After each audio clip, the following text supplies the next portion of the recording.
নমস্কার, আমি মুক্তি। আমি আজকে রান্না নিয়ে চলে এসেছি। 5 রকম সবজি দিয়ে একটা সবজি রান্না করব, বাঙালিদের ভেজিটেবিল যেটা বলে। তার জন্য আমি পটল, আলু, বরবটি, কুমড়ো, কাঁচকলা, বেগুন, গাজর সব কিছু কেটে নিয়েছি আর একটু আদা কুচি নিয়েছি, এটা ফোড়নে দেবো। এই সব রকম সবজি দিয়ে আজকে একটা নিরামিষ তরকারি রান্না করব। তাহলে চলুন দেখা যাক কী করে রান্নাটা করি।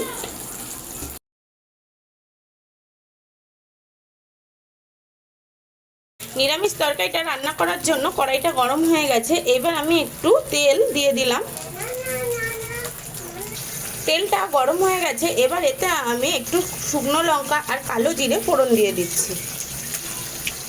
একই সাথে দিয়ে দেবো যে আদাটা কুচিয়ে রেখেছিলাম, সেটাও ফোড়নে দিয়ে দেব। আদাটা বেশ লাল হয়ে গেছে। এবার আমি একে একে সব সবজিগুলো এতে দিয়ে দেব। প্রথমেই দিয়ে দিচ্ছি আলু, তারপর দেব পটল, তারপর দেব গাজর, এবার দিলাম বরবটি, কুমড়ো, কাঁচকলা, বেগুন। সব সবজিগুলো একসাথে এবার একটু নাড়াচাড়া করব।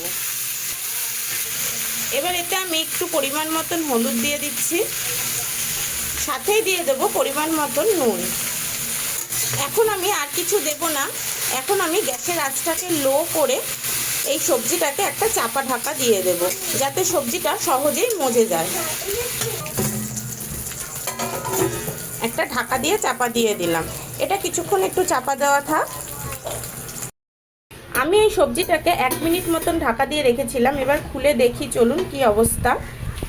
দেখুন সবজিটা কত সুন্দরভাবে মজে গেছে, একদম নরম হয়ে গেছে। যেহেতু এটা নিরামিষ সবজি, তাই আমি এতে সামান্য একটু জিরের গুঁড়ো দিয়ে দিচ্ছি। আর আদা তো আগেই ফোড়নে দিয়ে দিয়েছি।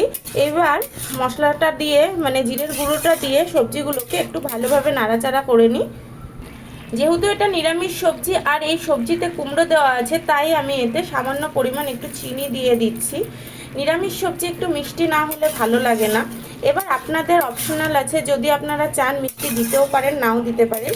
কিন্তু আমার মনে হয় যেই তরকারিতে কুমড়ো দেওয়া থাকে সেই তরকারিতে একটু সামান্য চিনি দিলে বেশ ভালোই লাগে।